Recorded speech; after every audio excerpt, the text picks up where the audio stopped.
Hello dear friends, आपको इस diagram के अंदर बहुत सुंदर सी हमारी प्यारी सी अर्थ दिखाई दे रही है। इसी पे ऑल इंडिया पीएमटी प्रीलिम्स 2011 में एक क्वेश्चन पूछा था। आइए देखते हैं क्वेश्चन क्या था। A body projected vertically from the earth reaches a height equal to earth radius before returning to the earth. हमने अर्थ की सरफेस से एक ऑब्जेक्ट को ऊपर की तरफ प्रोजेक्ट किया है और ये ऑब्जेक्ट उसी हाइट तक जाता है जितनी अर्थ की रेडियस है। हमारी अर्थ की रेडियस हमने आर मान ली और ये h is equal to R height तक गया।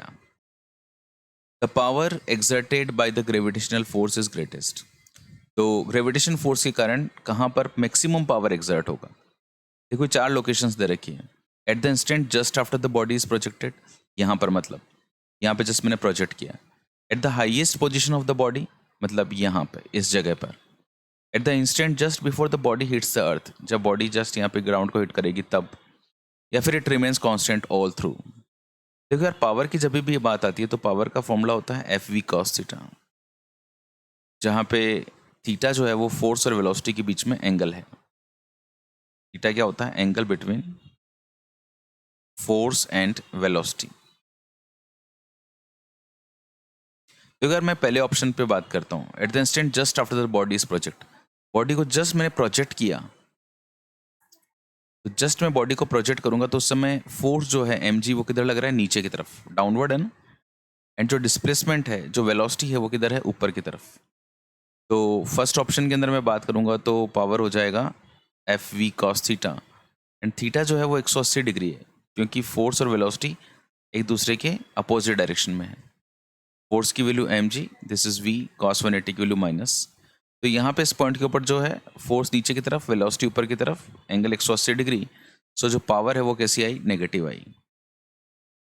सेकेंड पॉइंट है at the highest position of the body. मैं यहाँ पर हूँ बच्चों, जब मैं टॉप पर हूँ यहाँ पर हाईएस्ट पॉइंट पर, तो हाईएस्ट पॉइंट पे आपको पता है जैसे जैसे पार्टिकल ऊपर जाता है ये स्लो होता जाता है, और यहाँ पर पहुँचते पहुँचते इसकी स्पीड कितनी हो जाती है? 0। तो टॉप पर अगर मैं पावर देखता हूँ तो फॉर्मूला है एफ वी कॉस थीटा।